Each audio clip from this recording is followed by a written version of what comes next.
Ang aking lola ay nasa probinsya.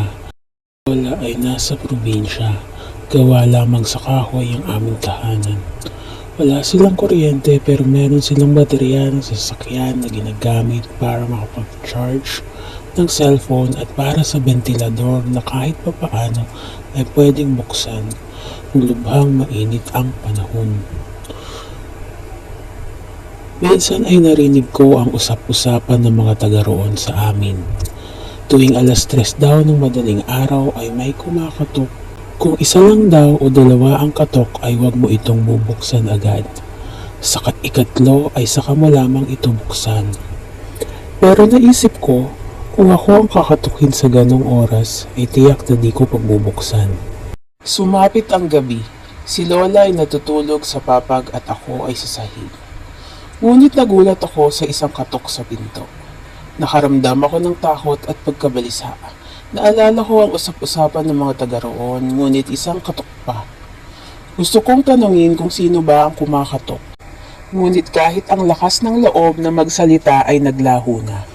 Tiningnan ko ang oras sa cellphone ko at 3:00 na nga ng madaling araw. Mas lalo kong pinikit ang aking mga mata at nais na lamang magpanggap na tulog. Ngunit muling kumatok ang kung sino mang nasa labas sa ikatlong pagkakataon. At nang walang tugon na matanggap ay kalampag na lamang ang natanggap ko. Lalo akong natakot, pero naalala ko si Lola. Bakit di man lang siya nagising sa malakas na katok? Kaya napilitan akong dumilat at gamit ang flashlight mula sa aking cellphone ay nilapitan ko si Lola at inilawan ang kaniyang muka. At nahintatakutan ako sa aking nakita. Dilat na ang mata ni Lola. Nakatingin siya sa itaas.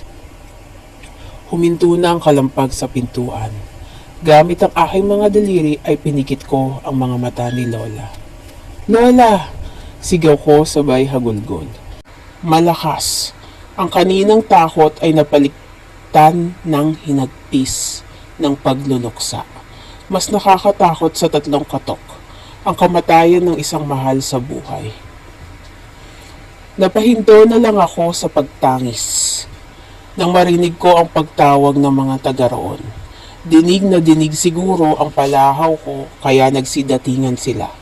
Saka ko pa lamang binuksan ang pinto at sinambit ang tatagang patay na po si Lola. Habang pigil ang pag-iyak.